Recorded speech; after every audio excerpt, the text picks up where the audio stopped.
The first big NBA player ranking series of the offseason is here from The Athletic. In my opinion, the best one. On today's episode of Locked On Suns, who's too high, who's too low, who's just right, and what big questions remain based on what we see here. Let's go.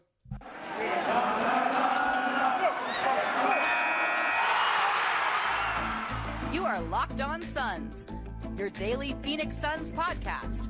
Part of the Locked On Podcast Network, your team every day.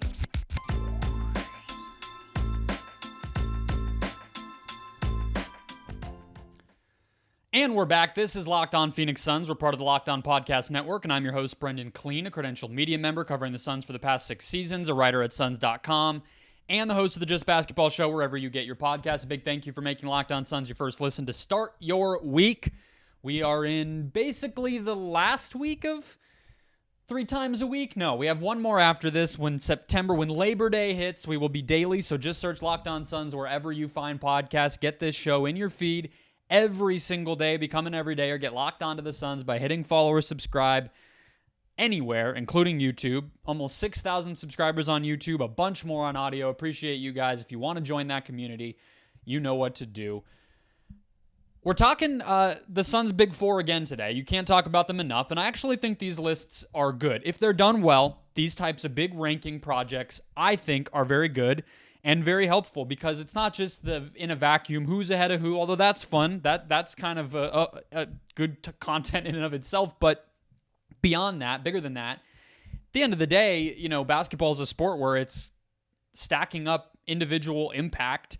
Maybe some guys make other teammates better. Maybe it's just cumulative total talent, and that's just what this sport is. So in a way, ranking them up and comparing and contrasting teams and players and all that, that's sort of what this whole thing is about. So I'm one who always dives into this stuff, and we'll do it today together based on Seth Partnow over at The Athletic. He put together 125 in tiers. So it's not just 1 through 125.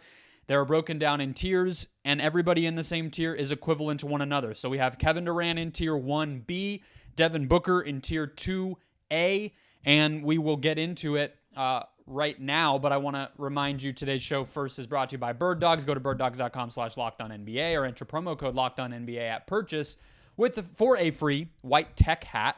It's like a golf hat with any purchase. You don't want to take your Bird Dogs off. More from them later on in the show. Let's go. All right.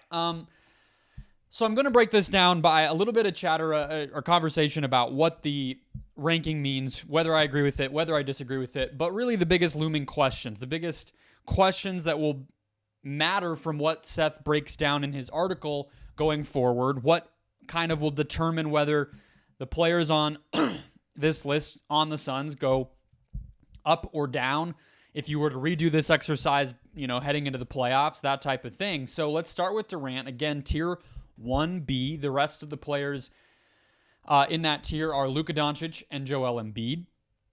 There is one tier obviously ahead of that, which is 1A, and that has the 3 past finals MVPs on it, which I think most NBA fans would agree are the 3 best guys in the league, Giannis, Steph, and Jokic. So basically, this is Seth Partnow saying that Kevin Durant is a top 6 player in the league and debatably, a top 4 player in the league.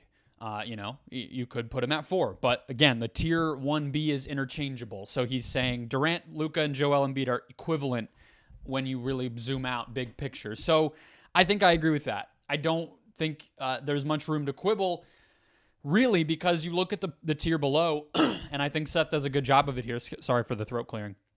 Seth does a good job of it here by really the next tier are guys who are either inconsistent, injured, older, or guys who have a big difference between their regular season and their postseason performance for the most part. And then we'll get to Booker, who's actually the tier right behind Durant. But the next 3 guys on the list really are LeBron, Kawhi, and Jimmy Butler.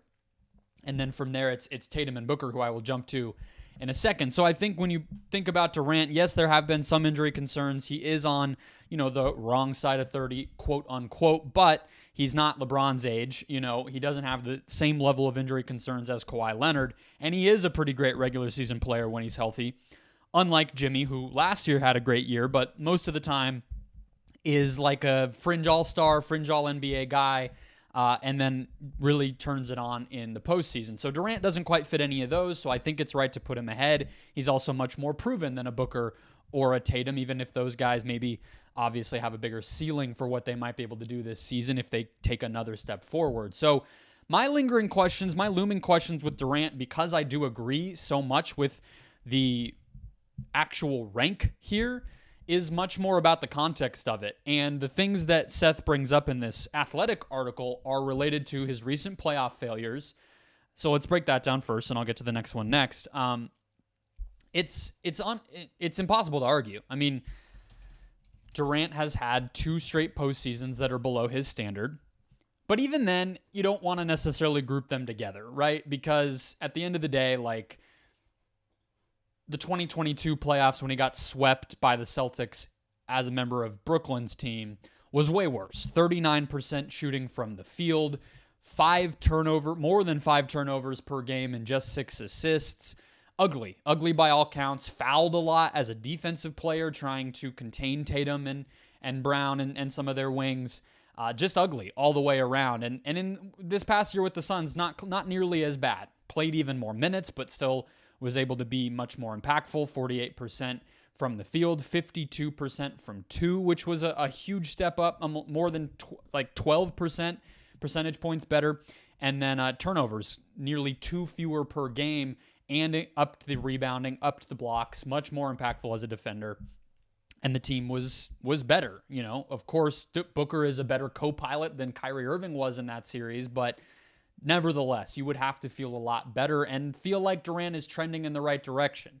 But I do think that the number one thing that I think you might have to adjust for in your evaluation of Kevin Durant in 2023 heading into 2024 is that he is not the type of player that you would necessarily expect to create a great shot for his team's offense on a year in, year out basis, on a possession in, possession out basis. Sorry, I don't know why I said year. Because of the ability for guys to pick his pocket, to play him physically, whether that was Eric Gordon, whether that was Aaron Gordon, whether that was even at times like a Christian Brown or Russell Westbrook. That was a consistent thing throughout every game the Suns played in the postseason, was that Durant, if he was just walking the ball up and running the Suns offense, there was a vulnerability there, right? There were a higher chance of turnovers. There were, some questionable shot selection. He wasn't getting all the way to the basket, maybe the way that you would like to see him do. 7% of his shots came at the rim in the playoffs, which is down from the previous year with Brooklyn. Obviously a smaller sample size, but that 7% is the smallest that it's ever been in his career in any postseason. This is a guy who the first year with Golden State, 27% of his shots in the postseason came at the rim. The floor spacing and passing of that team is unparalleled, but that still proves the point. 2011-12, when they go to the finals, it's 23% in 20 games. So it's a big, big decrease from where it used to be, and even where it was, in last year's regular season. And I think that matters for Durant going forward. And when you're splitting hairs between him and somebody like, Joel Embiid or Luka Doncic, or obviously the guys ahead of that, it matters. And then the other one that gets brought up here is about bringing him along more slowly, so that maybe when it comes to playoff time, he's feeling better, physically, more athletically spry and kind of, ready to go and can be better. And I think that there's a clear case to be made for that. But I think the problem is I'm not sure that there's anybody on this Suns roster who can really replicate what Durant does. And that's obvious to say. Maybe it's not a great way to put it, but what I would think is maybe a more fair thing. Of course, nobody can replace that, but can anyone even hold steady? Are there lineup types where the Suns are able to, maintain a certain level of size, maintain a certain level of offense and floor spacing and all of that stuff that Durant can afford to sit games? Obviously, just Bradley Beal being better than we expect, or at least, good for this team would go a long way, just being able to pick up the slack from just a scoring standpoint. But guys like Keita Bates-Diop, will go a long way. I think even like a Drew Eubanks being able to hold his own, where you're not constantly needing Durant as the only other rim protector on this team besides maybe DeAndre Ayton, right? And I think, Eubanks, that's probably the thing he does best, so maybe you're not worried about that. But those are just some of the domino effects. I think that maintaining Durant's health is important. I mean, just period, because you don't want him to get hurt at all, but especially to have him be peaking come playoff time, which has just not been the case enough for him, because he's had these injuries around mid-season the past 2 years, to where he is just starting to get his legs back under him and get comfortable by the time all of a sudden it is a high-intensity first-round series, because his team wasn't able to get as high of a seed as a result of his injuries, and now you're playing a better team and all that stuff. So it's a valid point. I don't have an answer. I think Keita Bates-Diop being great as a role player would go a long way, but he's not really a rim protector still. And so it's Beal and Keita, I would say.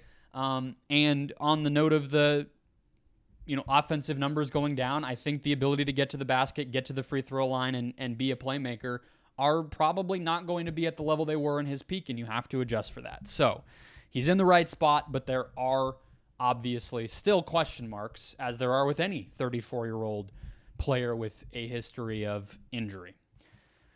Let's go to Devin Booker next, as well as Bradley Beal. We'll get to DeAndre Ayton, as well as who could rise to maybe be in this ranking next year and not just have 4 Suns on the list. But first, today's show, of course, brought to you by Bird Dogs.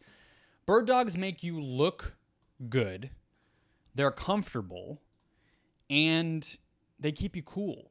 And to me, that's really all you need. They're khaki shorts designed to fit slimmer through the thigh and leg, giving you a sculpted look. They do the exact same thing as Lululemon, fit-wise, or flexibility-wise, but they fit way better.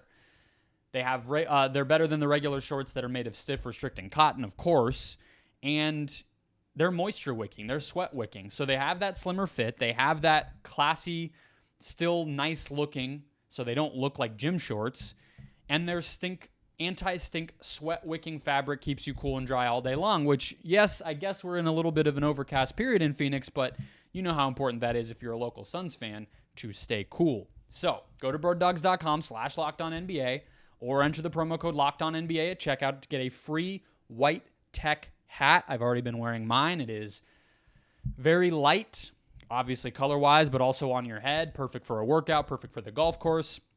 That's birddogs.com/LockedOnNBA or promo code LockedOnNBA at checkout to get that free white tech hat. You won't want to take your Bird Dogs off. That's their promise.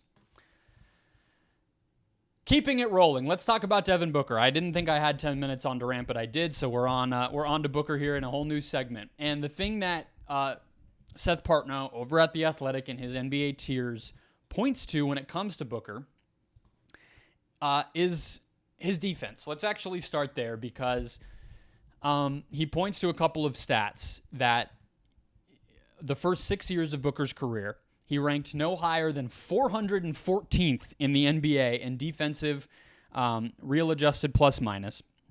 And he was in the 26th percentile in defensive estimated plus minus over those whole 6 years.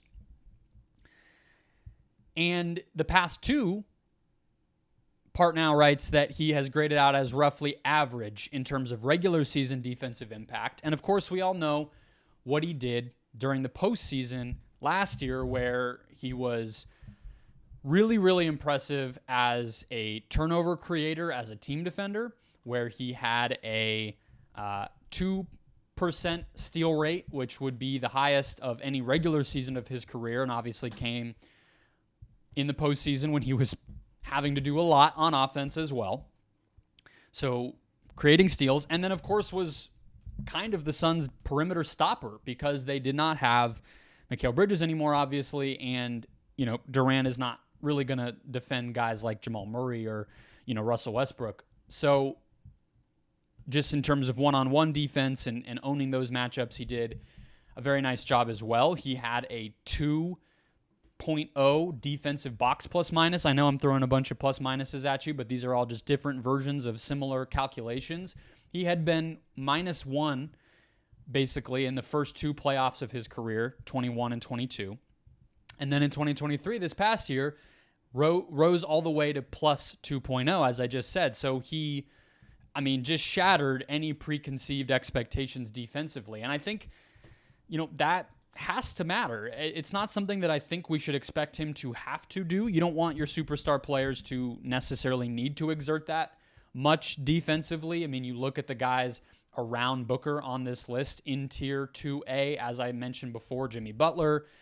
He is not always tasked with that job. LeBron James rarely is. Even Kawhi Leonard at this point has Paul George and other guys to take that on. Jason Tatum has Jaylen Brown, who I think is a better defender, as well as Marcus Smart in the past, Derek White as a point of attack guy, on and on and on. You just don't want that, but it's also something that we know now Booker can do, and I do think there will be times due to injuries or different matchups and different things like that where he will have to guard great players defensively in order for this team to win. And that matters when you're evaluating this Suns team, as well as just where Booker ranks. And so speaking of where Booker ranks, the other thing that Seth brings up is related to Jason Tatum. And so it's just sort of a, the bar debate, shooting the breeze debate among basketball fans. But considering these teams very well could face off in the finals or, are going to probably be 2 of the best 5-6 teams in the league this season, it's an interesting one that actually matters. And where Seth comes down is that there are these moments like the end of Game 6 of the Eastern Conference Finals, or if maybe it was the end of Game 7. It was kind of both. But those moments when, in that case, Tatum's bringing Embiid out to the perimeter and just scoring on him. I think Tatum has, more 50 and 60-point games than Booker does. Obviously, Booker only has the 70 and then maybe no more than 5 50-point games. I think Tatum has more. He just has that upside when he gets going that's really big. And he's also literally bigger, right? He's 6'8", 6'9", bigger wingspan, all that stuff. So he's going to be able to make a bigger impact as a defender just because of that. But I'll take issue with it here because I do feel sort of like the consistency of what Booker can do to create great shots for himself or a teammate, I just have not seen from Tatum. And granted, I've only seen it from Booker really like at certain moments in the playoffs and, really like various points during, let's say, November and December, and then again around like January, February of this past regular season. But the point is, you've seen it. You've seen it over multiple games in a row. You've seen it against high-level, selling out to stop him defenses and worst talent around him, frankly. And so I do think I would have Booker above. But again, these are tiers, so technically, Booker is in the same tier as Tatum. They're equivalent on this list. But at the end of the day,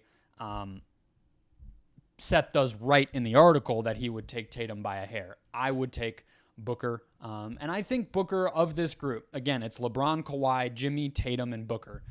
I think Book has the best claim to being in the 1B group, the 1B tier that Durant is in with Luka and Joel. And that would make the Suns have 2 top 7 players, basically, if you say Booker is at the top of this tier, which it's just such a strange tier because, again, it's injuries and age and playoffs versus regular season and all this stuff. But if Booker's even somewhat close to what he was this past playoffs, I think you would put him above LeBron and Kawhi and Butler and Tatum, just flat out. So there we go. I think he's definitely above Tatum. I think he has the best claim of any of these guys to be in the higher tier. And again, when you're thinking about it big picture, why this type of list matters, that's 2 guys in the top 7, and nobody else has that. No one else even has, even if you just say that keep Booker in the tier that he's in, and that now you're talking about the top, how many guys is this? 11 guys in the NBA, no one else has 2 in the top 11 because, the Celtics, Tatum is higher than Brown.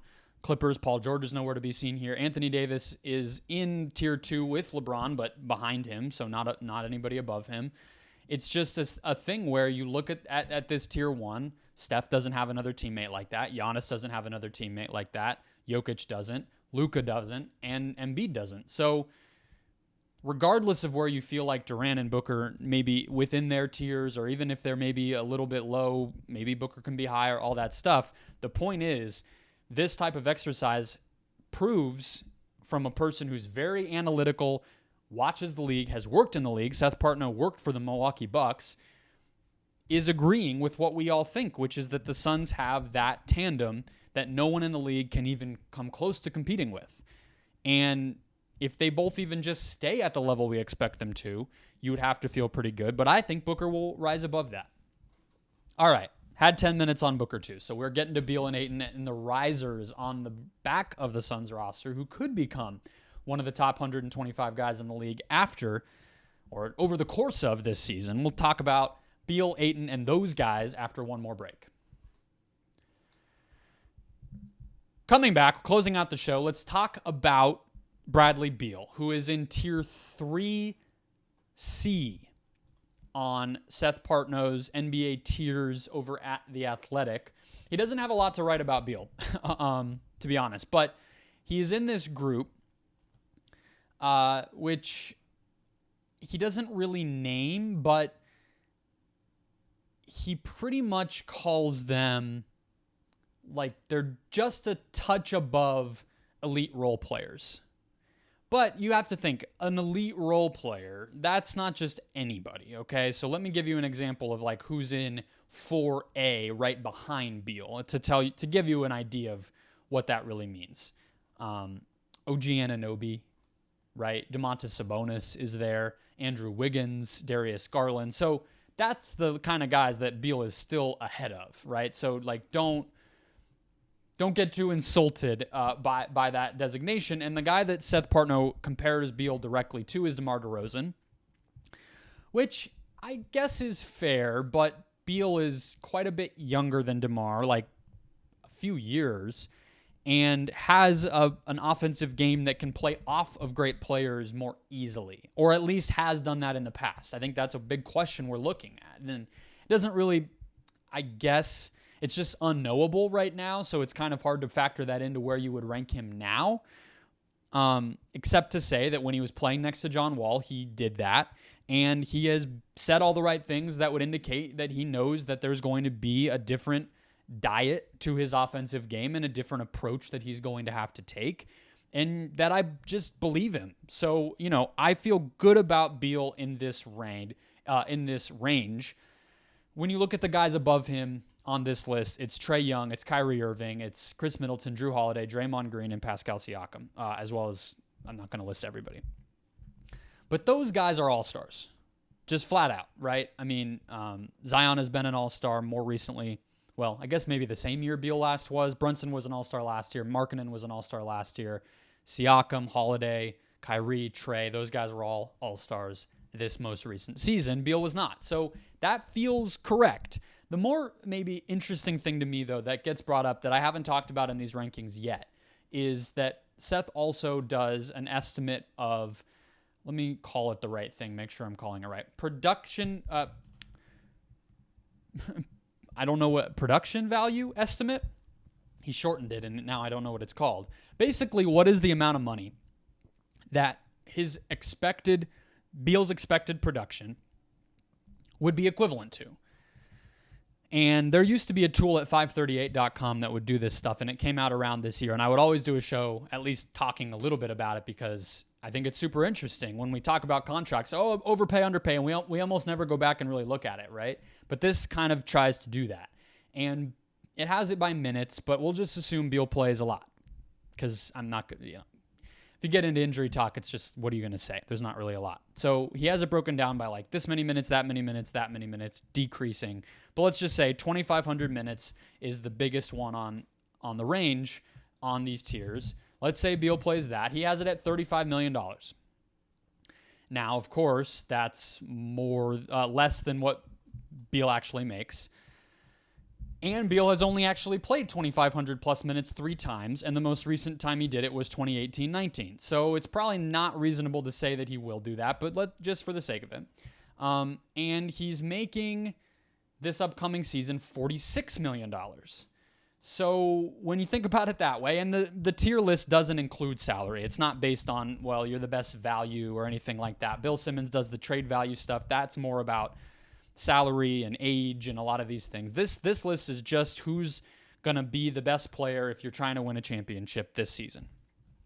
And Beal is valued that way. Nevertheless, right? That's still a factor to care about if you're a Suns fan, even if it's not necessarily on these rankings. I don't have a lot of analysis of what to say. I just wanted to point that out and show you that, yes, Beal is already overpaid. And probably, right? And he has not even reached the level of minutes to get to the 35, let alone, the 40 plus that he's actually making. Again, 47 that he's actually making. So don't be surprised if if you feel like this is hate, let's just put it that way, then don't be surprised if that continues to happen. As more of these lists come out, as everything else, there's a lot of question marks around Bradley Beal. And rightly so. A lot of the things that you would expect him to do, point of attack defense, movement off ball, and really being a dynamic floor spacer that really demands the attention of the defense off ball.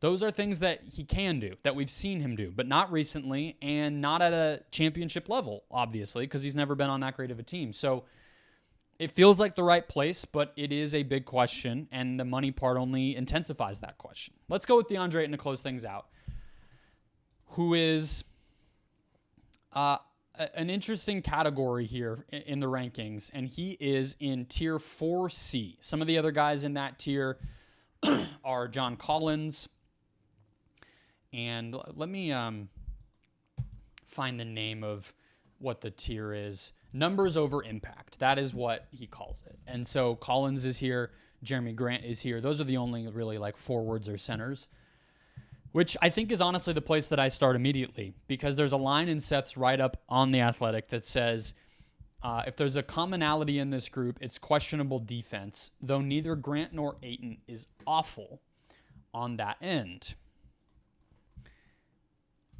It's a weird thing with DeAndre Ayton defensively, where most seasons of his career, the team has had a better defensive rating when he's off the court.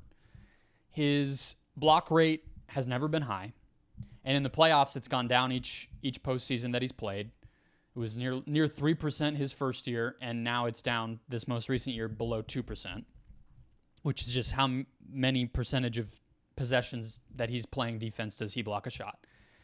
And a lot of the other metrics, obviously, this most recent regular season were just outright ugly. He regressed. So I'm not even talking about this most recent season, but even if you think he can reach the heights maybe that he was in 2021 in his first go-round when they made the finals, the stats would tell you even that wasn't great. At least, it would tell you that Seth calling it, quote, not awful is probably accurate. But if anybody watched those games, it was better than that. It was better than not awful. I think you would say Ayton's defense the year that the Suns made their run to the finals was good. Maybe not great, but good. And so the stats don't prove that. It hasn't happened in a while. And he went backward even more this most recent season. So again, this might feel disrespectful. This might feel like hate, but it's hard to argue with at the end of the day. That said, I look at the tier above Ayton, which would be 4B, and I see guys like Nick Claxton, Victor Wembanyama, Julius Randle, Brook Lopez, Miles Turner, Jared Allen. Those are guys, big men, that I would probably have over Ayton, but mostly from a salary standpoint. I think that he's at least equivalent to a lot of those guys, especially somebody like Jared Allen, especially somebody like Nick Claxton. I think I would say that DeAndre Ayton is better than those two players right now. I just think they make less money than him or they're younger than him, whatever the case is. And so maybe that's why they're ahead. But it doesn't quite feel fair. 4A, you're getting into Even Towns is in 4B. 4A, you're getting into Porzingis, Mobley, Draymond, Sabonis. I don't think Ayton's at that level, but I do think he is. Sorry, Draymond's not in there. I do think he's deserves to be a tier ahead. But the point is, he has to prove it, and we've been talking about that all offseason. All right, quickly to close out the show, risers, people who could make it here by the beginning of next season. When I look at the lowest tier, which is tier 5, we'll go all the way down to the bottom of 5A, which, again, they're all supposed to be equal. But I see Ivica Zubac here. I see Gary Payton, Malik Monk, Benedict Mathurin, Jakob Poeltl, Terry Rozier. Those guys are veterans in most cases, so maybe, there's just a level of trustworthiness that's there, whereas a lot of the Suns bench doesn't have that. But I feel like Keita Bates-Diop, especially, and that might have to be it. I mean, Eric Gordon would be an obvious one. I'm sure he's fluctuated up and down over time on this list. And I want to say Josh Okogie could do it. I want to say Drew Eubanks too, but a backup center is not really going to get the job done. Maybe he's just so good that it feels like he could be a starting center. And so he just ends up feeling like a really, like maybe Ayton gets hurt or something like that, and he's able to prove himself. I don't want that to happen, of course, for Ayton's sake, but you could see it. Probably not very likely. Gordon, of course, if he just has an awesome year, it could very well feel that way. And then Okogie, I think, is the interesting one. I've said a lot. I think it's either Goodwin or Okogie to be playing kind of as like the last rotation spot or one of the last rotation spots as a backup kind of wing/guard. If Okogie ever has that jumper come around, he's going to be right there. He's one of the best perimeter defenders, on-ball defenders in the entire league, kind of no matter what metric you look at, or if you just want to watch, you would feel that way.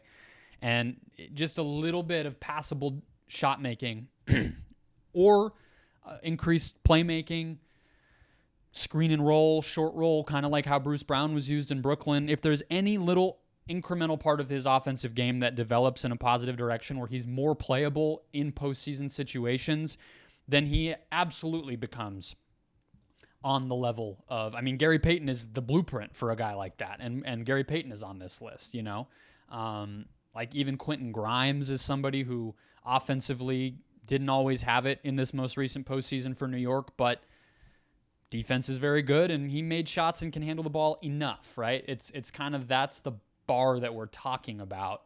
Keldon Johnson, PJ Washington, Emmanuel Quickley, like those are guys that I really do feel like you could see Okogie be equivalent with if the offense comes around. All right, that is it. I won't do a deep dive on all these rankings, but I do think the Athletics tiers are the best one, and I think that there's a lot to chew on. I hope you guys agreed there. Hopefully back with Brandon Duenas on Tuesday to give our 3 strongest takes about the Suns for the season, just really debate those and have some fun. He was sick on Sunday, so we weren't able to record that, but you can hit follow or subscribe. Get it in your feed. Pretty much a bonus episode, really, because of that. So you'll get 4 this week if things go according to plan. Talk to you guys whenever that next time might be. See you then.